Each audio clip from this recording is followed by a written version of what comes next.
You speak on the regularity on the nonlinear integro-differential operator. Okay, thank you. Yeah, well, so, and now it's working.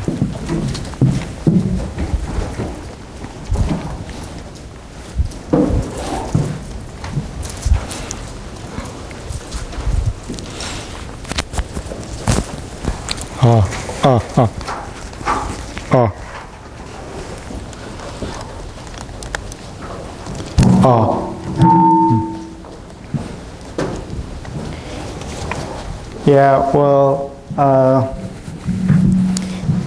I didn't realize that the organizer has a certain option not to speak the presentation, but after making schedule, then I found out that so I don't need to make a presentation. But anyway, well, basically, I'm going to discuss the integro-differential operator, which is defined in the integral form, but basically it has a similar character, just like a local equation. For example, comparison principles and regular theory, but it has differences. So nowadays, many people got interested in it. So I would like to introduce such an operator. Then also, I'm going to introduce the way to think these operators. So basically, the first part is introduction.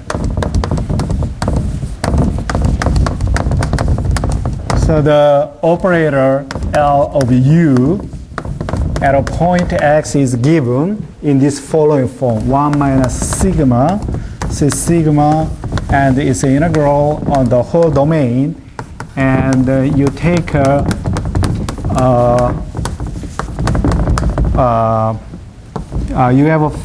this is a point at a center, and you look at the value, nonlinear value, and we take out the linear approximation. So that will be the gradient of u of x, and the approximation is given at a point on the ball B1, and then you do have kernel k of y and dy, and let me call it this one as delta u xy. So as you see, if you look at this function, it's a nonlinear function, and this is the linear approximation. So if you take out the linear approximation from the original function, then you're going to have information about the quadratic part. And then this is a weighted average of the value, and where this range of sigma is between 0 and 1, and the weight function has an order like 1 over y to the n plus 2 sigma. So let's try to, this is a typical non-local operator which you can find the infinitesimal operator for the Levy process, and it comes from the Levin-Kinchip formula anyway. And let's try to see what is going on in this operator. So for example, let's say your function is a C2 at x. Then this part is basically order of y to the n plus 2 sigma. And this is original function minus linear approximation. So if your function is a C2, then it will have a quadratic error. And that error looks like the second differential of u at x and quadratic part of y n plus 2 sigma. Okay, so that means then it's going to be c over y n plus 2 sigma minus 1, and we expect this value is integral, because if it is should be if you expect this operator is meaningful, at least it should be meaningful for C2 function. So if you expect that, then this term should be integrable near the original.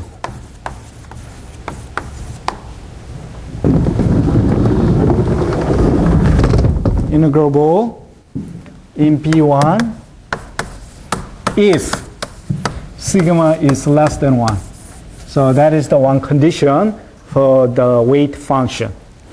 And also, this function is meaningful if u is bounded outside of the ball.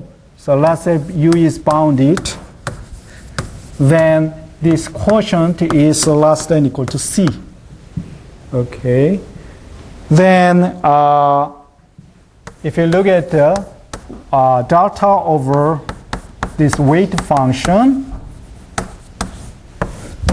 is like a constant over 1 plus y to the n plus 2 sigma, because this quotient is bounded by constant.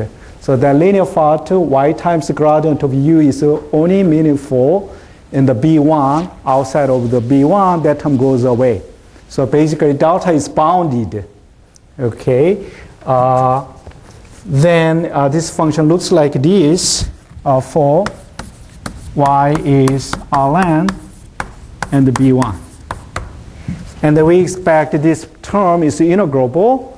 Is integrable if delta is greater than 0. So that's why we have a condition between this condition for the weight function. Actually, if sigma goes to 1, then that operator converts it to the local operator, for example, Laplacian, for certain case.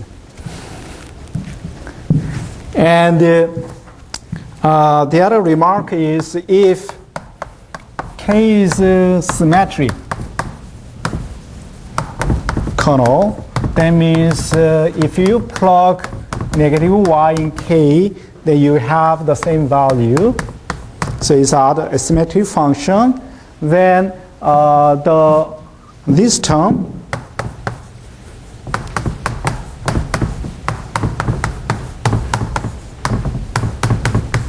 vanishes because the domain is symmetric. So somehow even function, and this is other function. So you plug negative y and add it up, then outer function, outer part will go away. So then operator has different type, and it's gonna be 1 minus sigma, so sigma Rn, and the ux plus y, ux minus y, to u of x, and the weight function. Okay. So in other words, if K is not symmetric,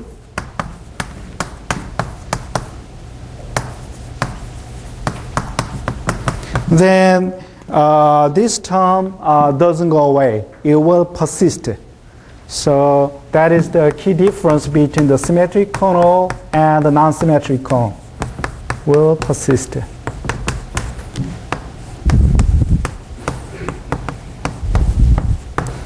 Okay.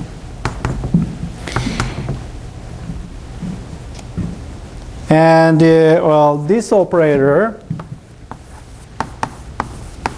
is the infinitesimal generator of a given purely jumper process.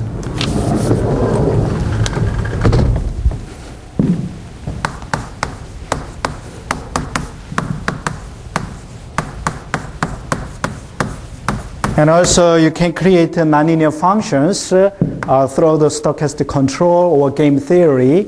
And the nonlinear equation will have the following forms. For example, you can put a parameter at k, okay. Then you can take the infimum or supremum with respect to that operator, kernel, and that is Hamilton-Jacobi-Bellman equation at the stochastic control. And or you can take infimum or supremum of alpha beta, and the kernel depends on two parameters, and that is the Isaac equation for the game theory. And the weight function kernel is basically tells you how to diffuse your process. So in each different direction, you have different diffusions, then it is non-symmetric. And also, let's say you are able to control how to diffuse, then you're going to have a parameter alpha or beta. Then you try to choose the right parameter to control the process. And those are things. But anyway, you end up with the nonlinear equation through this simple way. And then this non-local operator was studied by many areas. Even many audience already know some fact for that. And then let me try to give you some different point of view for this type of operator. And well, whenever I make a presentation of the type of different point of view, then some audience tell me the other point of view. So this is not a full list of it, but it's some list of the point of view. What is alpha and alpha beta? Alpha beta is the parameter in the kernel. So you can, well, I didn't write down, so in that case you may have D here. Yeah, so each, you have two game player, and each guy are able to choose certain parameters, and they try to, do their best. Okay. So the difference is this is a concave operator. This is not convex nor the concave. That is the main difficulty for the operator.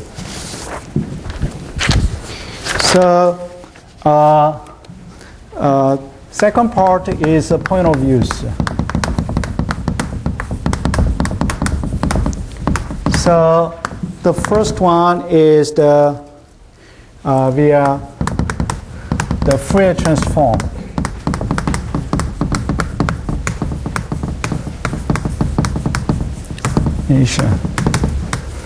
And so as you know, if you have a Laplacian and make a Fourier transform, then you have some constant, and then cosine 2 u Fourier transform of u. Okay, so it's a standard computation.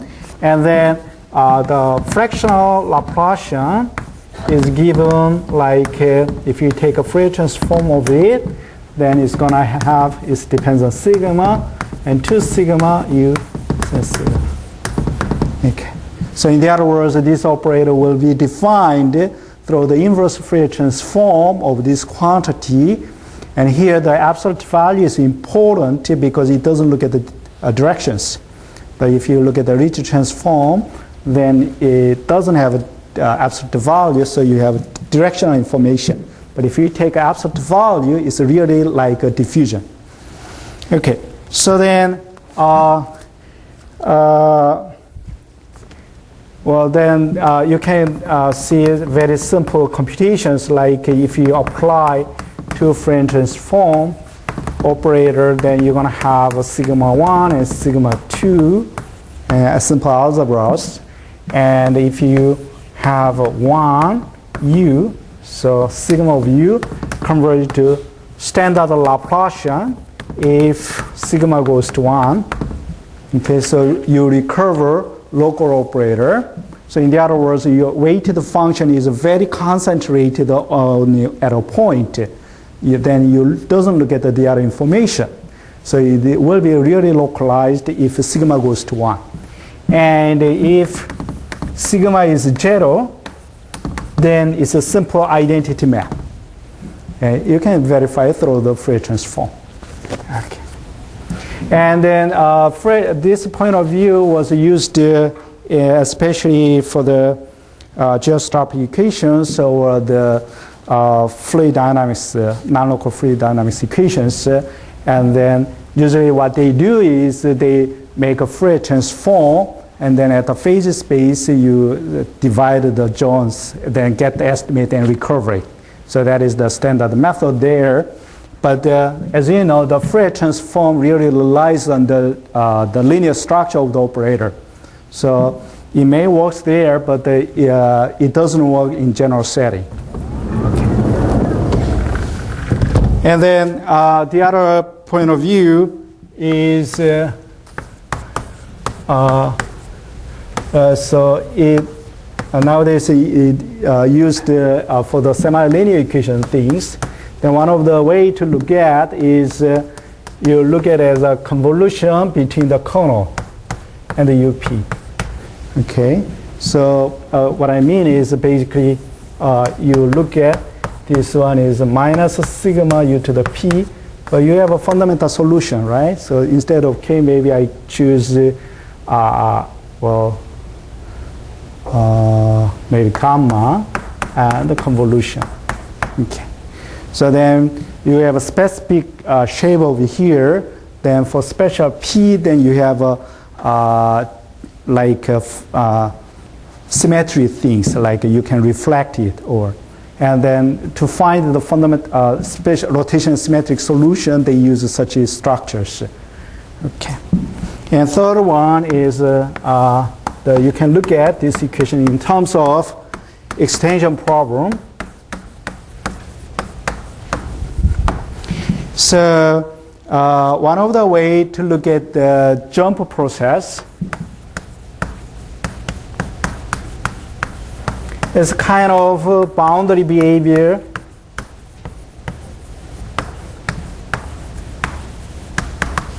of a continuous process.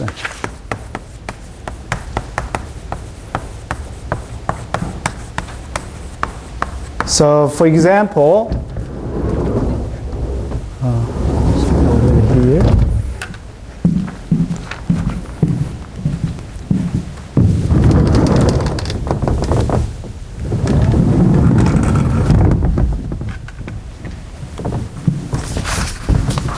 It's very bad.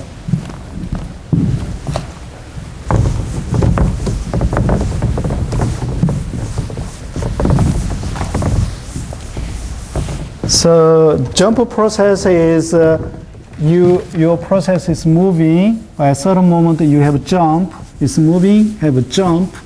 Well, jump looks strange. Jump, and they have a process, have a jump. Jump, right? So in the Brownian motion, you have just continuous motion, but the jump process is you allow the jump. And then the good thing of the jump process is you have higher probability to reach the faraway point. So interaction is much heavier. For the far range, interaction is heavier. So that's why you end with the non-local operator. And this process is considered in finance because the fundamental solution has a heavier tail at the infinity, which fit to the market data. Okay. So that's why there is a heavy research on those processes nowadays in the probability area, and then the infinitesimal operator end with the non-local operator. So one of the way to look at this jump process is the following. So you have a domain Rn plus 1 positive part and Rn. So let's consider a continuous process, which is Brownian motion. It's moving and it hit here, it stay there, and it may come back, and then it come back to the boundary and goes on. Okay, so this is a continuous process in higher dimension. But if you just stick on in this low dimension, what's happening? So process is in here, but suddenly it goes away and shows up here. So it has a jump, and then cold, and then it has a jump. So the jump process may be considered as a boundary behavior of the continuous process. So that idea exactly coincides with the PDE point of view. So let's consider the boundary half Laplacian. So you do have Laplace x of u plus u sub gg equals 0, and here, and this is. So this is Rn plus 1 positive, and this extension function has a boundary value xg, and this is Rn. The boundary value is u of x. And then if you give me u of x under the boundary, then I solve Laplace equation in this half plane. Okay, so then let's try to understand this extended function.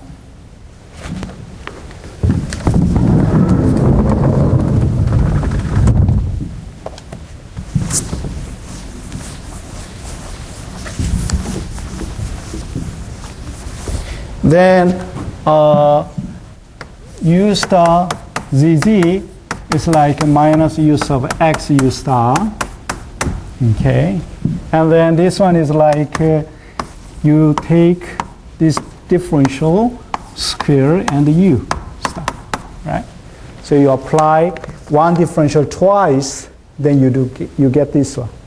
So just intuitively is just a heuristic computation, and take half of it. Then what you're going to have is u star is minus Laplace of x and half u star. Okay, and then let g goes to 0. Then g u star, let's say this is x0 is minus half Laplacian of u star x0. But this operator is defined only on x variable. So you can replace this one by u.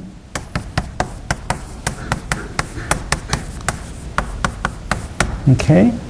So in other words, half Laplacian of the original function is like the Neumann data of the extended function. So basically half Laplacian is like from the Dirichlet data to the Neumann data. Okay. So then this is one of the different point of view to look at this fractional operator. And the great advantage of this one is that everything is defined locally. So there is no integral terms. So you have simple differentials. So then you can apply standard tricks for the PDE.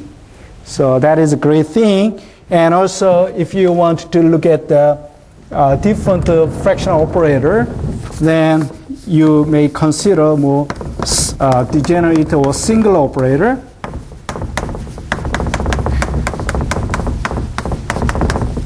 Zero.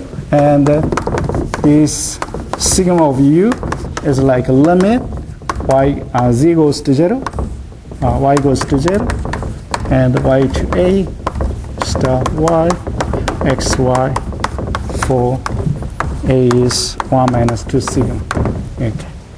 So if you look at the, instead of half, if you want to see general sigma, then you just consider different operator with a weight term.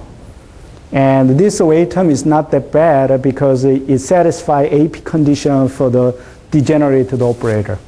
Then you do have a regular theory for that. So that is considered by Paubes. So anyway, this still you do have a local operator even though sigma is not half.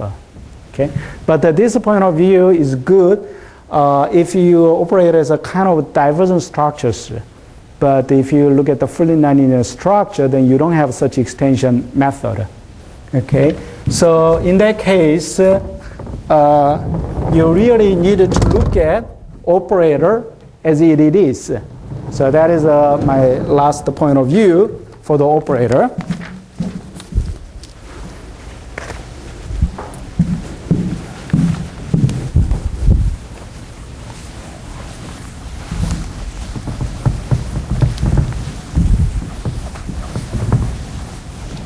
And 4, that is the balance and the integral. So this is a really candid point of view about the operator as it is. So it works for the general operator.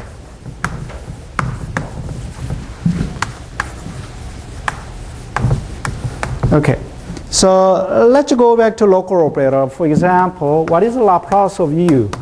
Laplace of u is really trace about the second differential of u. So it's a partial information for the second differentials. And actually it's a linear information. And if in 2D, this is the balance between the two eigenvalues. Okay, so for lambda 1 and lambda 2. And this gives you as a lambda 1 and lambda 2. Okay, so one of them is positive and the other one is negative. And if it is a 0, so basically it's a balance between two eigenvalues. Okay, and then if we consider, so there is a kind of push operator for the fully nonlinear equation, then it will be defined in this form, like Rn and Ky. So Ym plus 2 sigma. And if this second difference quotient is positive, then I added the largest elliptic coefficient. And if it is negative, then I put the smallest coefficient. Okay, and if you look at the negative push operator, then it's opposite. And then you put the small lambda here and large lambda. And then, so usually the operator that we consider is the operators between them. So the operator that you consider here, Hamilton-Jacobi equation or Isaac equation, then those operators is between these two positive operators, push operators. And then when you do regularity theory, we consider every operator satisfying these two inequalities. And then not only the one operator, but we consider a class of operator. The reason is that class is invariant under the scalings. Okay, so then, for example, let's say you do have some super solution of sub solution of this operator. For example, equality. So it depends on the solution that you consider. Then there is a one-sided balance. So in other words, this one is equal to f of x or less than equal to or greater than equal to a certain value. Okay, so then it depends on the case that you consider. Then now I divide the integral term into three parts. The first one is integral on B1 m plus 2 sigma and B1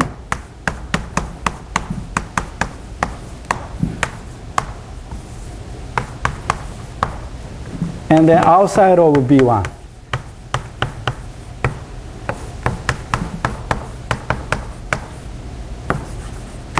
Okay.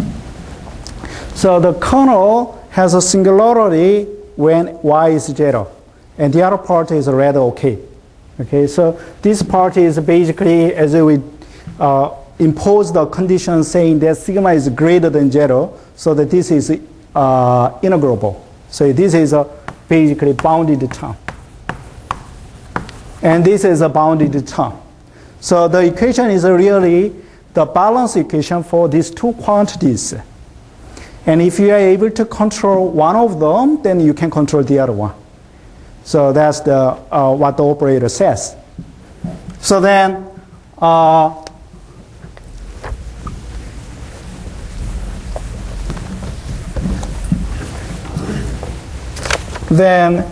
usually if you look at the ABP estimate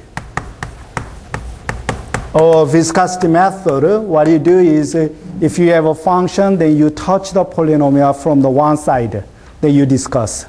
So touching from one side by the polynomial will give you information about one of them. Then you can control the other one. Okay, so for example, in the ABP estimate, you do have some function like that, and then you consider the concave envelope.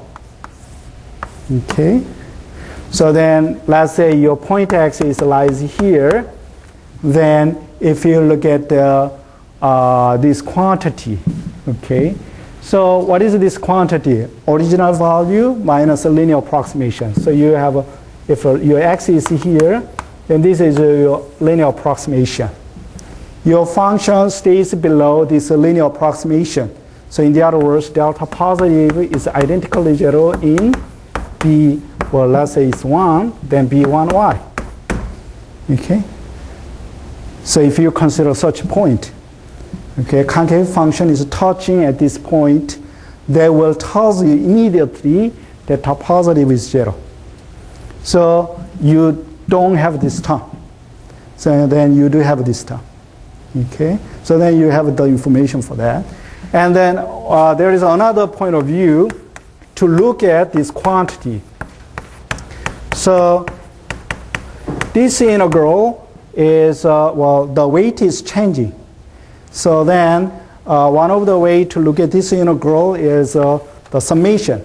So b 2 to the negative k and 2 to the negative k plus 1 and the sum of k.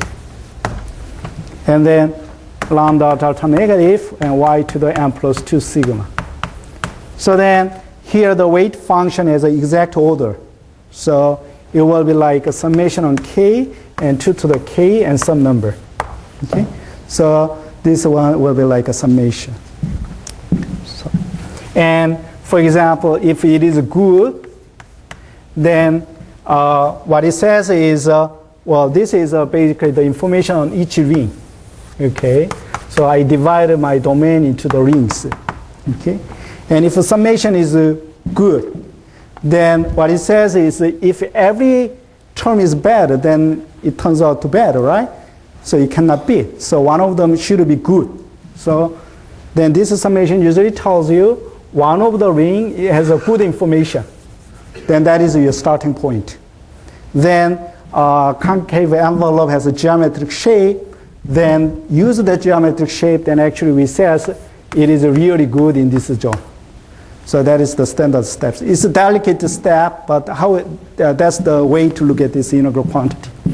Okay. And then, so,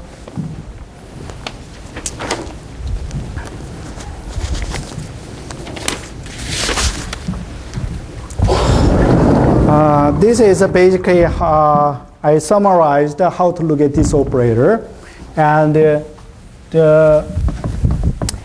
I'm going to compare what is the main difference between local and non-local operators, and the concept of weak solution is basically simple, like in the viscosity solution, if you have a continuous function, if you touch it with a polynomial p of x, then you look at the operator of the p of x instead of u, right? Then you put the condition on it.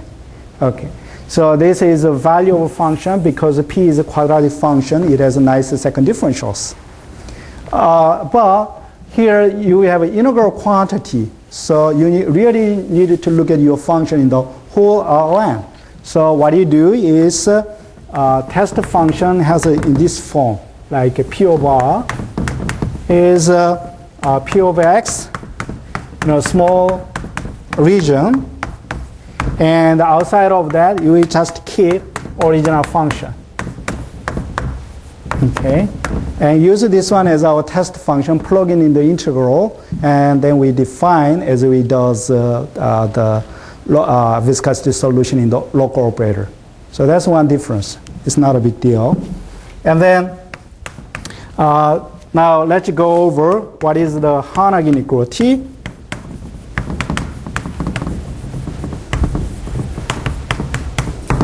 So in the local version,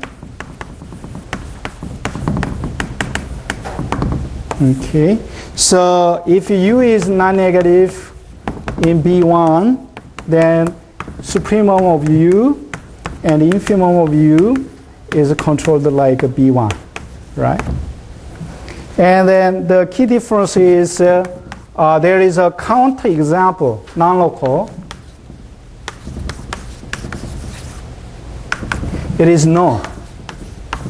Okay, so there is a counterexample which it doesn't say even it is not continuous function, but it is non-negative here. So because this is a non-local operator, so the value outside of B1 make a heavy influence of the U itself. So you could just U not continuous, and U is greater than 0 in B1. Okay, so Harnack inequality fails. So therefore, there is a more extra condition saying that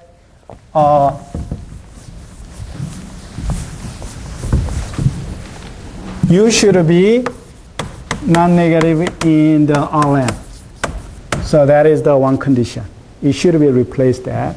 And also, like when you try to get the oscillation lemma from the Harnack inequality,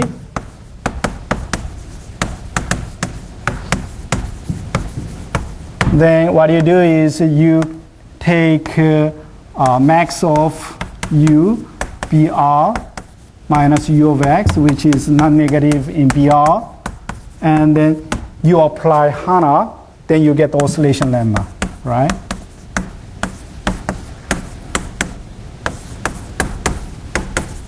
So that is standard test.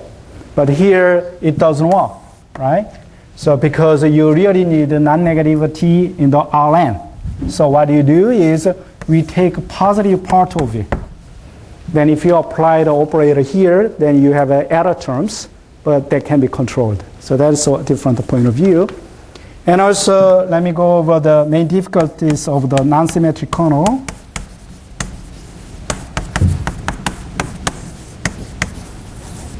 Non-symmetric kernel is, there are two difficulties.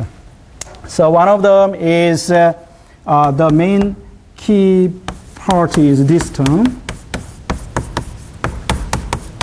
And if you make a scale, let's say you have a small zone and a zoom out, then B1 changes. So in the other words, the operator is not invariant of scaling. So that is the key difference. Not invariant under the scale.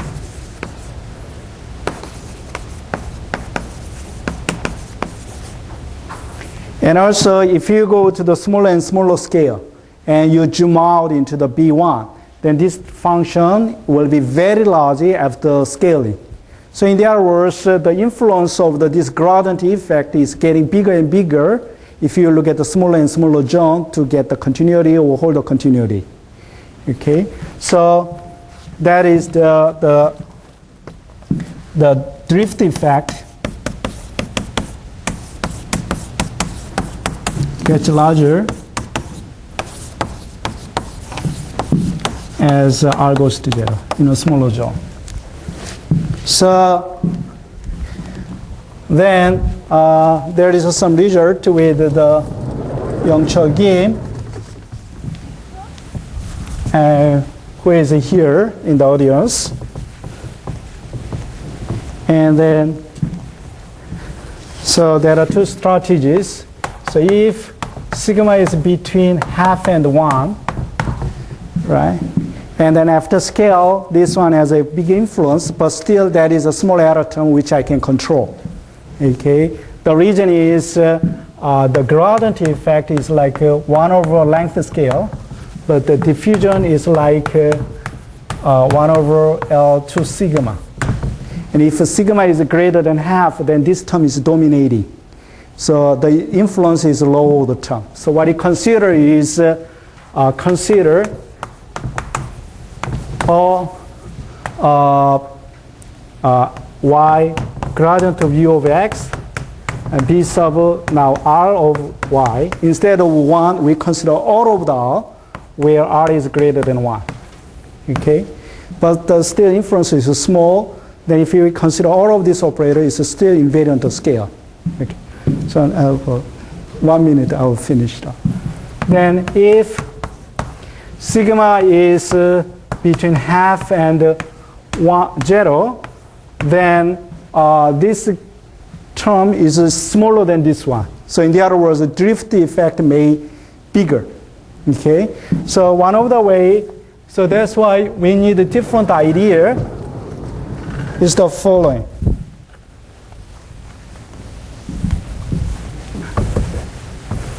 So if you have a local operator,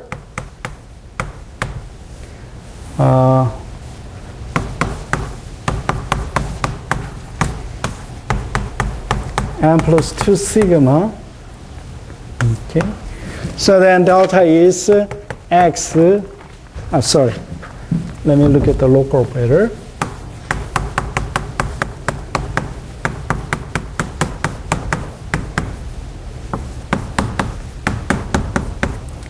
Okay, so now if I look at the small scale, let's say radius r is much smaller than 1. And if you scale 1, then it's going to be 1. But here, 1 will be like 1 over r. Okay? So if you look at the uniform shape and the radius after scale, and what I do is here is a p sub r over y, and everything is the same. dy, and then the last term.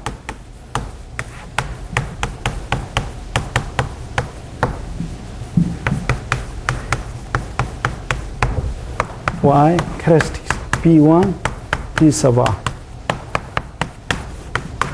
Okay, so that's the one way. So error term looks like this, and this is like a vector for each linear operator, depends on r. And direction, it has a direction. But if you have one direction, then there is a way to look at the gradient map in the ABP estimate, so you can handle it. So then for the nonlinear operator, what you do is for each linear operator, I do have a b sub r1, and then it's a vector. This is placed like a vector, so it's a drifting effect of the solutions. Then each linear operator is different directions. And if they are pointing out in the same direction in this pattern, so you do have a nu, and if they are pointing in one side, then let's say this is a b r alpha, then you can consider linear operator like infimum of the with respect to alpha and the linear operator. And then if you consider all of these type of the operators, then they somehow they have the same directions, okay? But definitely there is perturbation, but it doesn't point out this direction. So I collected this linear operator and take a supremum or infimum, then I can handle this diffusion effect, then I can get all of the Holder regularity and the Harnack things. And that's it. Thank you.